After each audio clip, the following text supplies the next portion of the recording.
Hello students, today we are going to discuss about applications of biotechnology in medicinal sciences. Recombinant DNA technology helps for the mass production of a safe and more effective therapeutic drugs. So this is very important application of a biotechnology in field of medicinal sciences. The products from non-human sources induce unwanted immunological responses. Okay, maybe allergy and all that, so it may induce unwanted immunological responses. But what happen here, if you are using recombinant therapeutic drugs, okay, they do not have any such a problem, means they will not produce any type of unwanted immunological responses. So if you are comparing non-human sources and recombinant sources, okay, there's a recombinant therapeutic drugs are more important. At present, about 30 recombinant therapeutic drug we have approved. Okay, and of course, this is 12 are being marketed in India. Means out of these 30, these 12 are marketed in the India. We are already using it. There are three major applications of a biotechnology in field of a medicinal science, and that include genetically modified or engineered insulin. Second one is a gene therapy, and third one is a molecular diagnosis. So in today's lecture, we are going to discuss about these two, that is a genetically engineered insulin and second one gene therapy in this lecture. Okay, and molecular diagnosis we will discuss in next lecture. Before we start the discussion about genetically engineered insulin, let me discuss what is the role of insulin. You have already learned about the role of insulin in standard 11th. Okay, so let me summarize all things. So whenever low blood glucose is there, at that time a pancreas alpha cells will be induced. And as a result of low blood glucose, what happens? This alpha cell will release the glucagon. Okay, so now this glucagon is a one kind of a hormone. It will reach to the liver. Okay, and as a result of that, you know very well, inside the liver there is a storage of glycogen. Okay, so on the glycogen, this glucagon will be react, and as a result of that, the glycogen will be break down and it will release the glucose. And as a result of that, blood glucose level will be increased and it will achieve normal blood glucose level. Okay, and sometime what happen? A blood glucose level may be high. Okay, so at that time what happened? The whenever blood glucose level is high, at that time pancreas beta cells. Okay, especially at that time, whenever high blood glucose level is there, at that time a beta cells of the pancreas will be induced, and as a result of that induction, what happened? These beta cells will release insulin. Okay, and now this insulin is also one kind of a hormone. It will react, okay, and it will convert this free glucose into the glycogen. Okay, and as a result of that, what happened? A blood glucose level will be normalized. So by this way, this is a combined effect of a glucagon and insulin, which will maintain the level of a glucose. But what happened in many ways? Okay, these beta cells may get interrupted. Okay, maybe they will don't working now. Okay, means not working condition. At that time, what happened? They will be inactivated for any reason. Okay, what happened? This insulin level is not there. As a result of that, blood glucose level will be increased. Okay, and that condition, that particular condition in which blood glucose level is very high, it is not normalized. Okay, means absence of insulin activity is considered as a diabetes. Now let me come to the topic, and that is genetically engineered insulin. So insulin is used to manage adult onset of a diabetes. Okay, and insulin from the pancreas of animals. We can take the insulin from other animals like cattle, pigs and all that. You can see here, this is the pig. Okay, from the pancreas of a pig, insulin will be removed and it will be pasteurized and purified and finally it can be sold. Okay, so this insulin from the pancreas of other animal like cattle and pigs, this type of insulin is working on the glucose. Okay, but they are causing allergy or other type of reactions to the foreign protein, and that's why it is not suggested by the doctors. Okay, so now it is possible to produce human insulin by using bacteria, and that is considered as a genetically engineered insulin. Now let me come to the topic, and that is genetically engineered insulin. So let me see what is the structure of insulin here. So insulin is consist of two short polypeptide chains. One chain is called a chain A and second chain is called chain B. Okay, and that both are linked together by using disulfide bridges or disulfide bond. Here you can see this is the chain A, suppose blue color, and green color is a chain B. Okay, both will be connected to each other by using disulfide bridge or disulfide bond. Okay, rest other here you can see this is an extra chain. Okay, this gray color is an extra chain and that is called C-peptide. Why it is that? Let me understand. In mammals what happen? Insulin is synthesized in the form of a prohormone. That is an inactive hormone. Whenever this insulin is inactive, at that time it is called prohormone or immature hormone. So if insulin is immature, at that time you can see here this chain will be present. That is called C-peptide chain. Okay, so if you want to mature this hormone, then you have to remove this C-peptide from that. Okay, so for the maturation, what will be required? You will require to remove this C-peptide. So it need to processing to become mature and functional. And how it will be mature and functional or active? If you remove this C-peptide.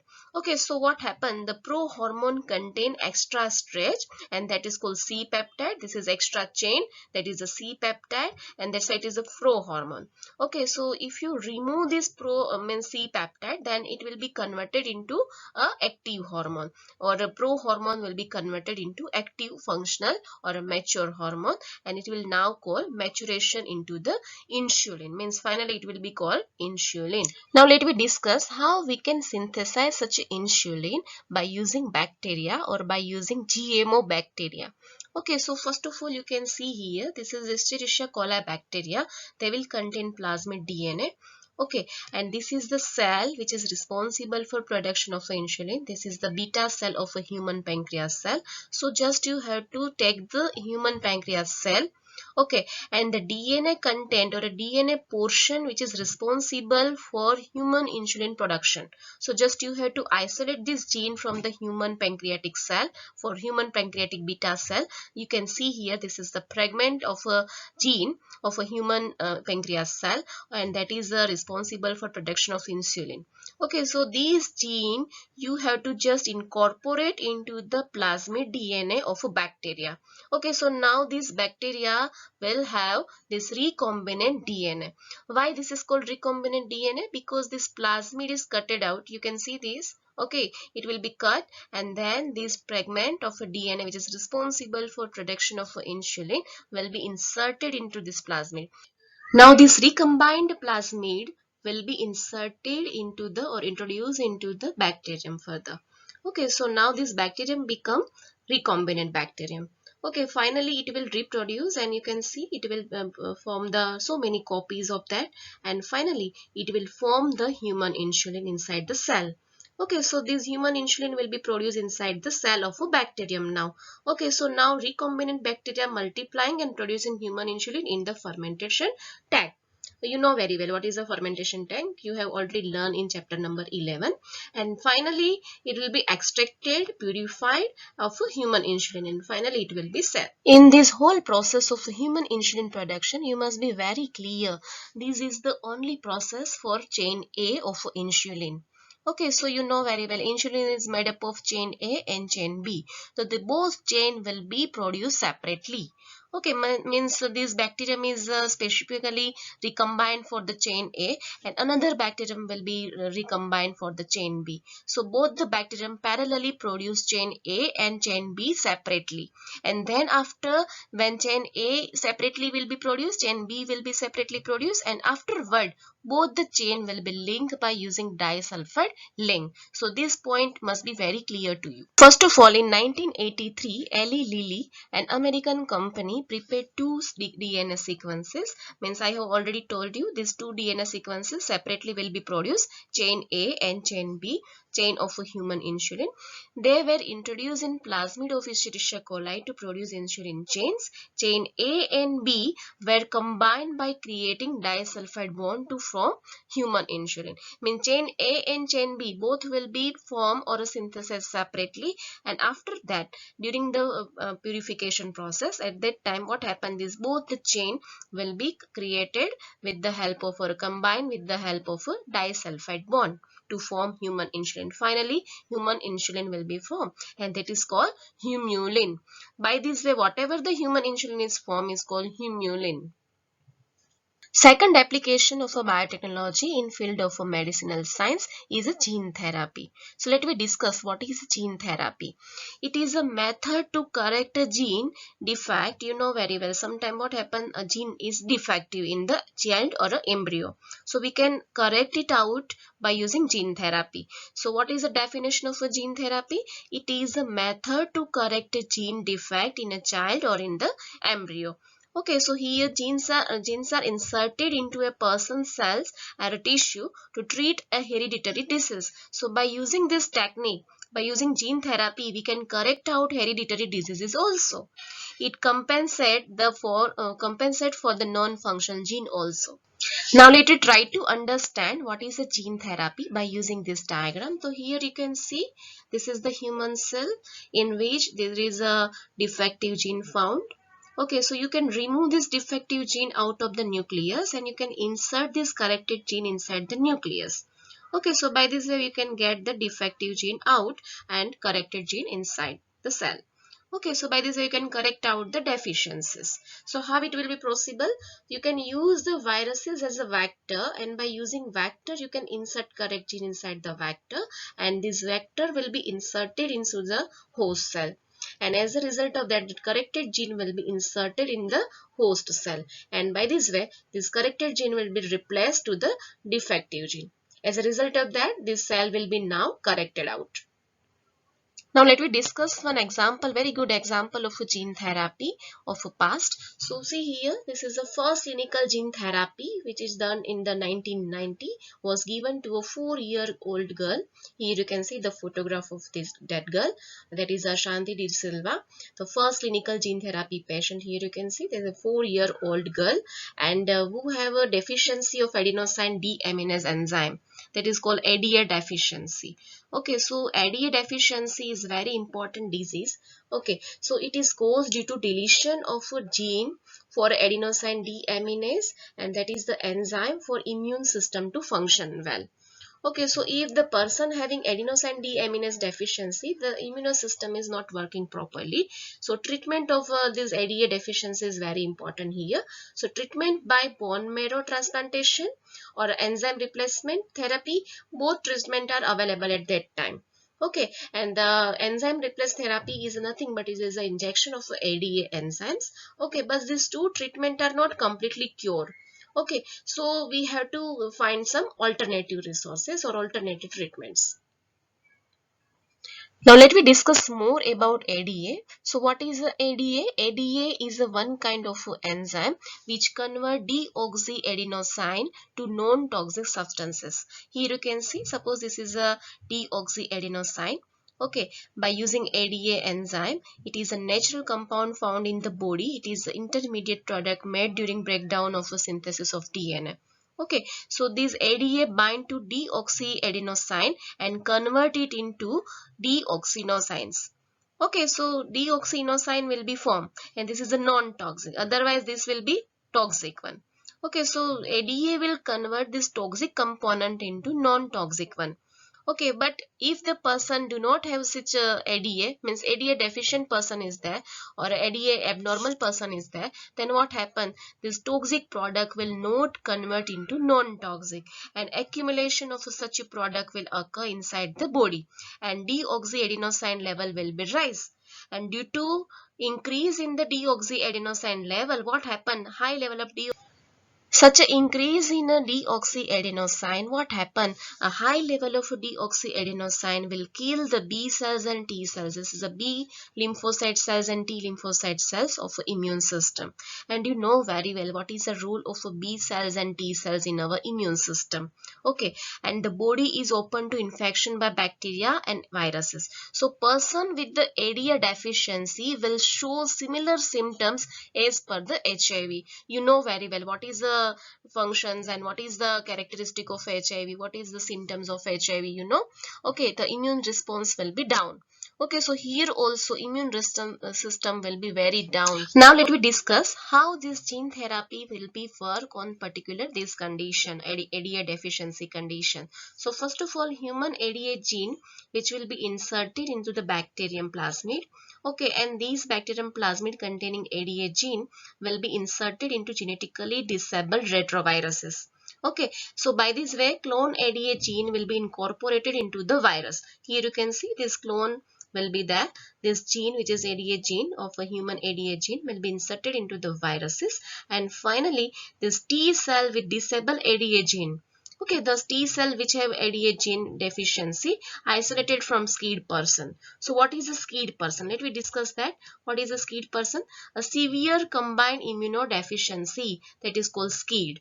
Okay, so person with the severe combined immunodeficiency, that person is called SCID.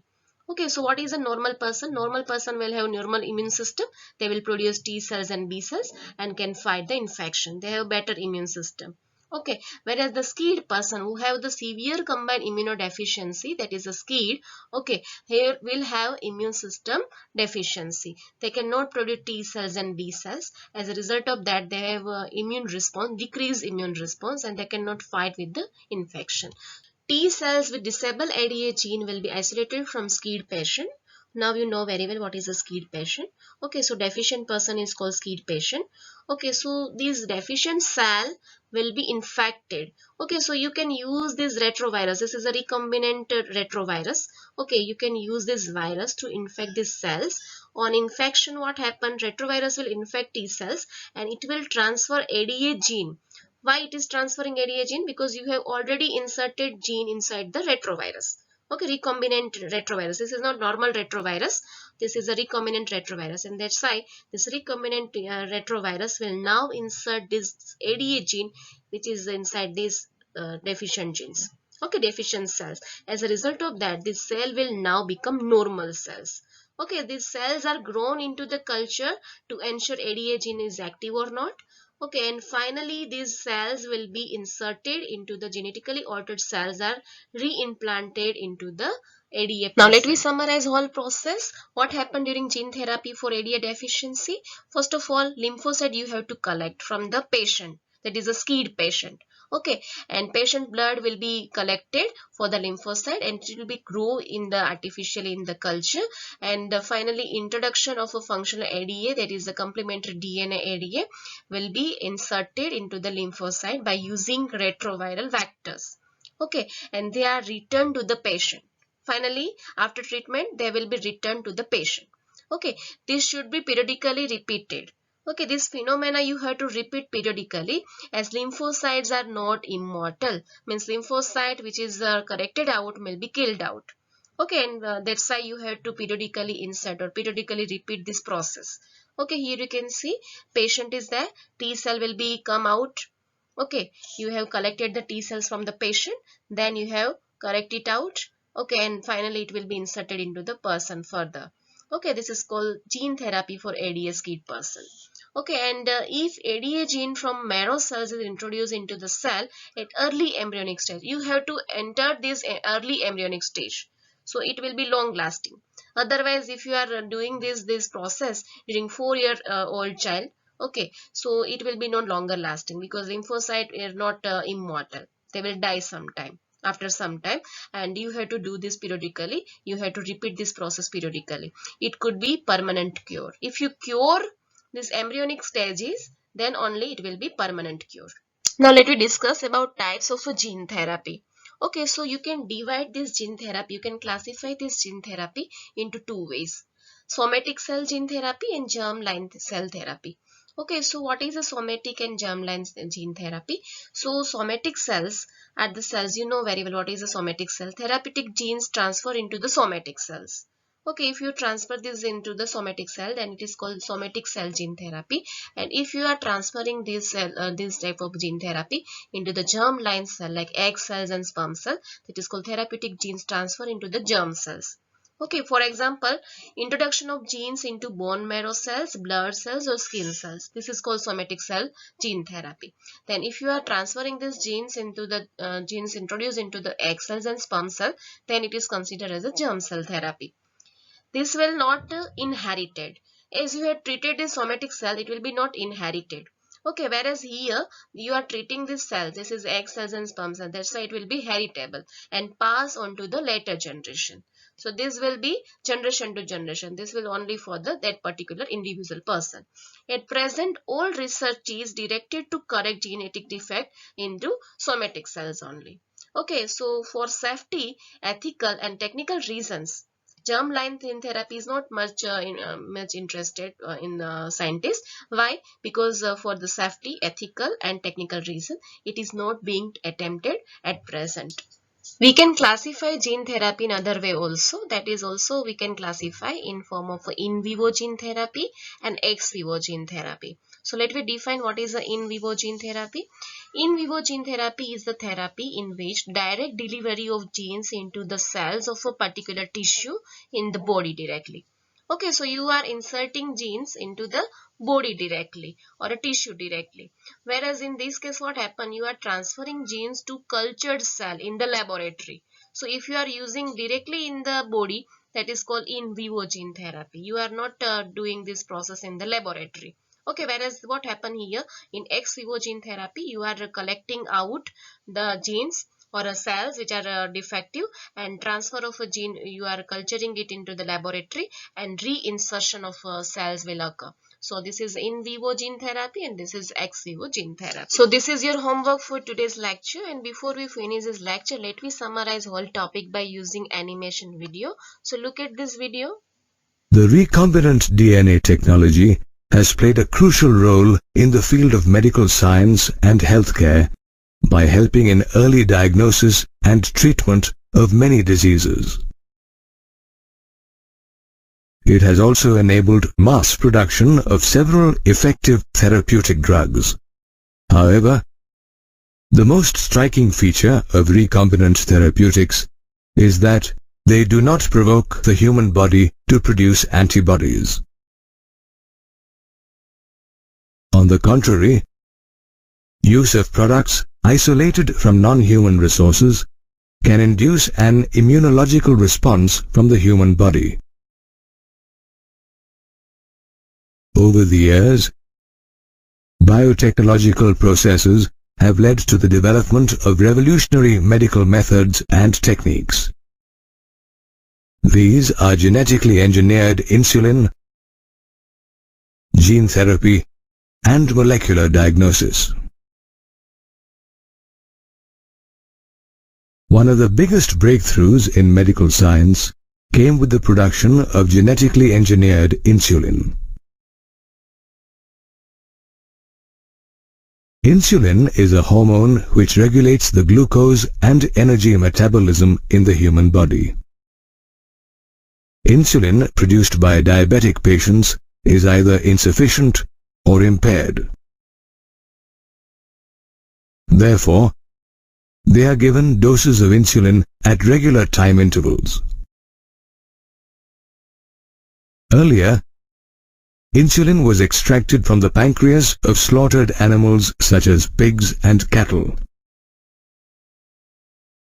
However, insulin from animal sources often triggered allergies and reactions in some diabetic patients. These problems were overcome with genetically engineered insulin. To understand how it was produced, let us first understand the structure of insulin. Insulin consists of two short polypeptide chains with amino acids, namely chain A and chain B. These chains are linked together by disulfide bonds. In mammals, insulin is synthesized as a prohormone containing an extra stretch known as C-peptide. However, this prohormone is processed before it becomes mature insulin. This made it a big challenge to produce mature insulin without the C-peptide chain from proinsulin. The breakthrough came in 1983, when an American company, Eli Lilly, prepared two DNA sequences that corresponded to chain A and B in the human insulin. Thereafter, They inserted these DNA sequences in E. coli plasmids and insulin chains were formed. Both chain A and B were produced and extracted separately, and later on they were interlinked with disulfide bonds. As a result, human insulin or bioengineered insulin was formed, which is now manufactured and used worldwide. Another innovative application of recombinant DNA technology is gene therapy. It is a collection of methods employed to correct defective genes and cure diseases such as hemophilia and cystic fibrosis. There are a number of steps followed in gene therapy. The therapy begins with the removal of cells from a patient suffering from a genetic disorder. Simultaneously, in the laboratory, a virus, which acts as a vector, is altered so that it cannot reproduce. A therapeutic gene is then inserted into this virus. Next, the altered virus is mixed with the cells taken from the patient. As a result, the cells which were taken from the patient become genetically altered. Finally, the altered cells are injected into the patient. These genetically altered cells produce the desired protein or hormone in the patient, and in this way, gene therapy eliminates the root cause of the disease. Gene therapy was used for the first time in 1990 on a 4-year-old girl suffering from adenosine deaminase deficiency, also known as ADA deficiency. While treating ADA deficiency using gene therapy, lymphocytes are collected from the patient's blood and are then grown in a culture outside the body. After this, a functional ADA, that is, a complementary DNA, is introduced into the lymphocytes with the help of retrovirus vector. Thereafter, the lymphocytes are returned to the patient's blood by transfusion.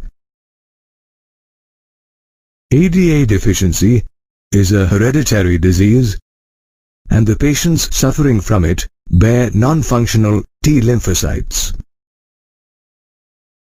ADA is caused due to deletion of the gene for adenosine deaminase enzyme, which is essential for the functioning of the immune system. Before the advent of gene therapy, ADA deficiency was cured with the help of bone marrow transplantation and enzyme replacement therapy. Bone marrow transplantation involves the transplantation of blood stem cells derived from bone marrow, while enzyme replacement therapy is a medical treatment that involves the replacement of a certain enzyme by injection. However, none of these methods could cure ADA completely. However, if a functional ADA from bone marrow cells is introduced at an early embryonic stage, a permanent cure can be achieved. However, these cells are not immortal. Hence, usually, patients need regular infusions of genetically engineered lymphocytes. In next lecture, we will learn about third application, and that is molecular diagnosis. So till that, goodbye.